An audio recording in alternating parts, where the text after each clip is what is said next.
Welcome back to another reading video, scholars. I hope you got all your assignments for yesterday done and you're ready to take on today's work. All right, so let's get started.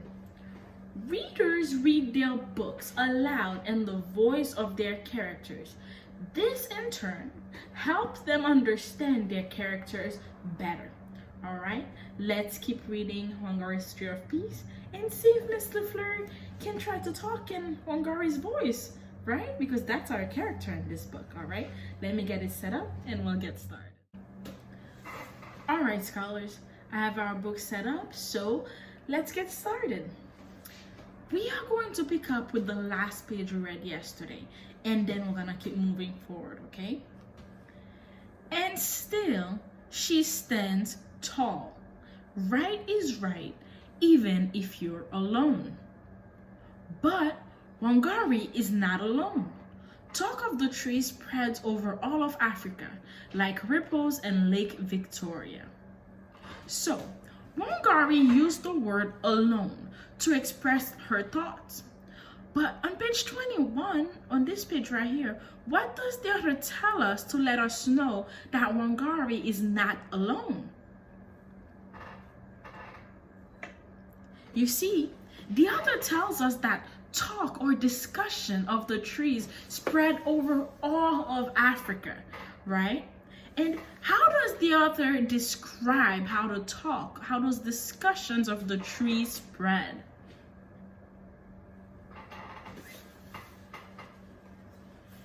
You see, the author compared the talk to the ripples or waves in Lake Victoria, which is the largest lake in Africa.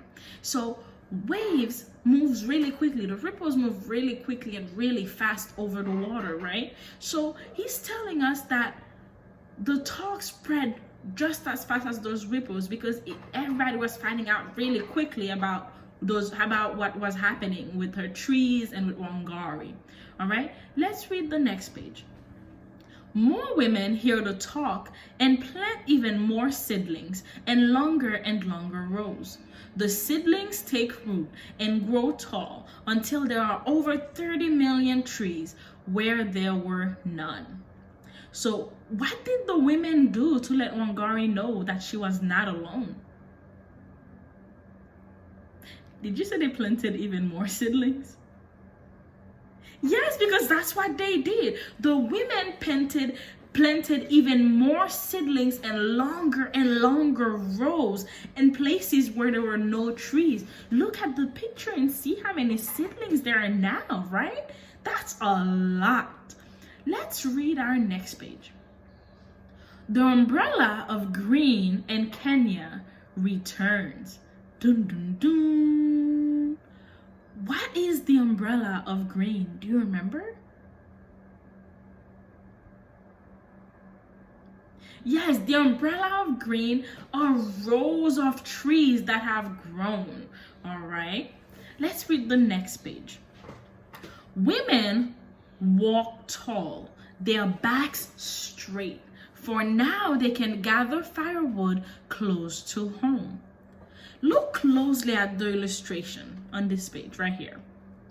How have things changed? And why have they changed? You see, let's look at the illustration together. In this illustration, we see there are trees, there are birds, and women carrying firewood, an animal, and houses or huts. So we see those are all the changes, right? But why have those things changed? Did you say because of the trees? Yeah, because that is the reason.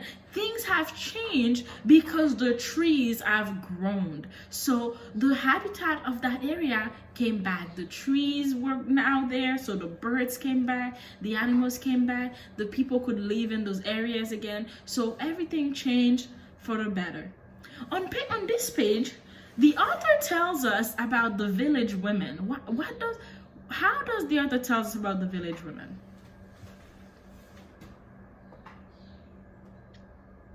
You see, the author tells us the women were walking tall with their backs straight, right? Why are they walking taller with their backs straight? You see, they are walking that way because the trees have grown and they don't have to walk as far with the firewood. Because before, imagine having to carry a big backpack with all your books and all your clothes, and you carry something really heavy, so you are going to walk a little bit hunched over, right?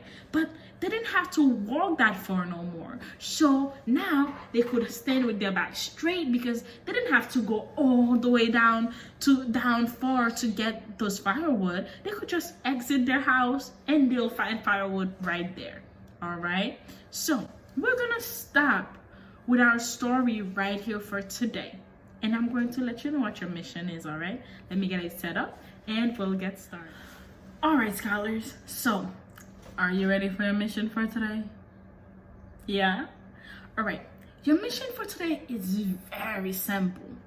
As you read on RazKids today, I want you to use the voices of your character. So when you're reading part of a character's line, are they happy? Are they sad? What kind of emotions do they have in their voice? Do they have a deep voice like this? Do they have a squeaky voice like this? Do they have a normal voice like this? Like, I don't know. You tell me, what voice does your character have? Make sure you use their voices, not your own, but their voices, okay? That's your mission for today. So, are you ready? Yeah? All right. Get ready. Get set. Go.